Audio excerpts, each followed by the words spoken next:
On a souvent cette idée en tête. Plus une entreprise est grosse, plus elle est rentable et donc plus elle paie d'impôts. Ça semble totalement logique, non? Eh bien, la réalité est peut-être bien plus complexe et même un peu contre-intuitive. Voilà la grande question au cœur de notre analyse d'aujourd'hui. Elle a l'air simple comme ça, mais sa réponse, elle, est loin de l'être. Alors essayons de démêler tout ça. Voici le programme. On va d'abord planter le décor en parlant du Mali. Ensuite, on verra comment on peut mesurer le taux d'imposition que les entreprises payent vraiment.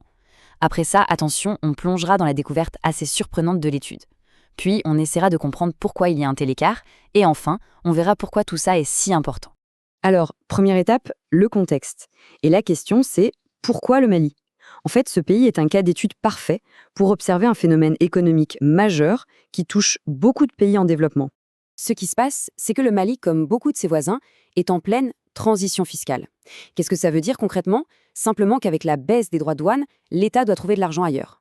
Et cet ailleurs, c'est de plus en plus l'impôt sur les sociétés, qui devient donc une pièce maîtresse pour financer le développement du pays. Toute cette analyse se base sur une étude très poussée publiée en 2021. Et ce qui la rend si intéressante, c'est que les chercheurs ont eu accès à des données incroyables. Les bilans comptables de la totalité du secteur formel malien. Bon, comment fait-on pour savoir ce qu'une entreprise paye réellement en impôts? Plutôt que de s'arrêter au taux officiel inscrit dans la loi, les chercheurs ont utilisé une méthode beaucoup plus fine. Et leur base de données est juste énorme. Il ne s'agit pas d'un petit échantillon, non. On parle de la totalité des entreprises déclarées au Mali. Près de 3500 entreprises. Autant dire que les conclusions qui en découlent sont particulièrement robustes. Et voici l'outil clé de leur analyse, le taux d'imposition implicite, ou TII. En gros, ce n'est pas le taux affiché, le taux théorique, mais le pourcentage de bénéfices que l'entreprise verse effectivement à l'État, une fois que toutes les déductions et autres optimisations fiscales ont été appliquées. C'est ça, la vraie mesure. Pour que ce soit bien clair, imaginez le prix d'une voiture.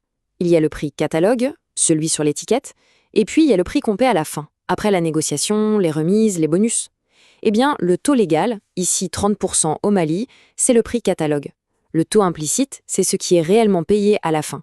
Et la différence peut être énorme. Et nous voilà au cœur du sujet. Après avoir analysé toutes ces données, qu'est-ce que les chercheurs ont trouvé? Eh bien, la réponse à la question de départ est assez inattendue. Les chercheurs ont tout regardé. Est-ce que le secteur d'activité joue un rôle? Est-ce que c'est la rentabilité, la localisation géographique de l'entreprise, son niveau d'endettement? Ils ont tout testé pour voir ce qui influençait ce fameux taux d'imposition réel. Et à la fin, un facteur est ressorti très nettement devant tous les autres. Le critère le plus déterminant, c'était tout simplement la taille de l'entreprise. Voilà la conclusion de l'étude noir sur blanc. Le taux d'imposition réel diminue quand la taille de l'entreprise augmente. Autrement dit, au Mali, plus une entreprise est grande, moins son taux d'imposition effectif est élevé. C'est exactement le contraire de l'intuition de départ. Et ce graphique illustre parfaitement ce paradoxe. On voit bien que les petites et moyennes entreprises finissent par supporter une charge fiscale proportionnellement bien plus lourde que les géants de l'économie. C'est un résultat vraiment saisissant. La question qui vient immédiatement à l'esprit, c'est « mais comment c'est possible? Qu'est-ce qui peut bien expliquer un tel écart ?» C'est ce qu'on va voir maintenant. L'étude met en lumière 3 grands avantages des grandes entreprises. D'abord, l'expertise. Elles ont les moyens de se payer les meilleurs experts comptables et avocats fiscalistes pour exploiter la moindre faille, la moindre niche fiscale. Ensuite, il y a l'influence. Leur poids économique leur donne un pouvoir de négociation pour obtenir des exonérations sur mesure. Et enfin, la structure de la dette. Elles peuvent s'endetter massivement et déduire des intérêts de leurs impôts, un levier beaucoup moins accessible pour une PME. D'accord, c'est un résultat très intéressant pour le cas du Mali, mais en quoi est-ce que ça a une portée plus générale? Quelles sont les implications de tout ça? La première conséquence, c'est un problème d'équité.